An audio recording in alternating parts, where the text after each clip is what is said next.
കാട്ടിനുള്ളിൽ മനോഹരമായി ഒഴുകുന്ന അരുവികളുടെ കളകള ശബ്ദം കേട്ട് മരത്തിന് മുകളിൽ ഇങ്ങനെ താമസിക്കാൻ ഭയങ്കര രസമല്ലേ? അസ്ലമോയമാണ്. ഞാനുള്ളത് വയനാടിലെ സുന്ദരമായിട്ടുള്ള മുണ്ടക്കൈ എന്ന് പറയുന്ന സ്ഥലത്താണ്. ഇവിടുത്തെ ഉട്ടോപ്യ എന്ന് പറയുന്ന ഏറ്റവും മനോഹരമായിട്ടുള്ള ഒരു പ്രോപ്പർട്ടിയിലാണുള്ളത്. ഏലക്കാടുകൾക്കിടയിൽ കൂടി ഒരു ജീപ്പ് സഫാരി ഉണ്ട്.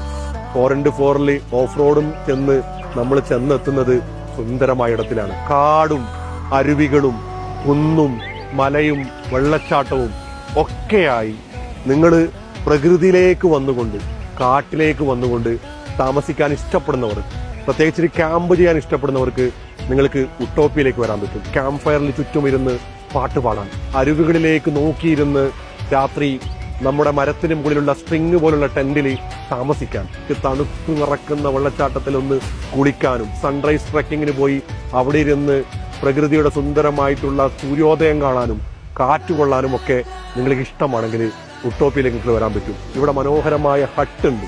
കപ്പിൾസായിട്ട് വരുന്നവർക്ക് ആ ഹട്ടിലിരുന്ന് പുറത്തേക്ക് നോക്കുമ്പോഴുള്ള മനോഹരമായ കാഴ്ചകളുണ്ട്. ആ കാഴ്ചകളും സുന്ദരമായിട്ടുള്ള പ്രകൃതിയുടെ കാടിന്റെ ശബ്ദവും ഒക്കെ ആസ്വദിച്ച് ഒരു ദിവസം നമ്മൾ ഇങ്ങോട്ട് വന്ന് തിരിച്ചു പോകുമ്പോൾ നമ്മുടെ മനസ്സിലുണ്ടാകുന്ന ഒരു സന്തോഷമുണ്ട്. നിങ്ങൾ ക്യാമ്പ് ചെയ്യാൻ ഇങ്ങോട്ട് വരിക. ഉട്ടോപ്യയുടെ നമ്പർ താഴെ കൊടുക്കുന്നുണ്ട്.